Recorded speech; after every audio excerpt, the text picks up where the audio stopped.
La Confederación Patronal de la República Mexicana respaldó al gobierno federal por tomar la decisión de erradicar el robo de los combustibles en el país, aunque consideró que la implementación y planeación de la estrategia ha presentado grandes errores. Escuchemos a su titular, Gustavo de Hoyos. La planeación de la estrategia ha adolecido de graves errores y una implementación que ha resultado extremadamente dañina, en primer lugar para la población en general y en segundo término para las empresas. Hay daños que van a referir los presidentes muy sensibles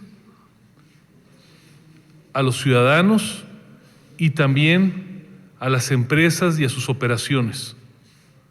Nunca más una medida, así sea implementada de buena fe, debe ejecutarse sin planeación, sin estrategia y poniendo en riesgo e infringiendo daño a los ciudadanos de bien.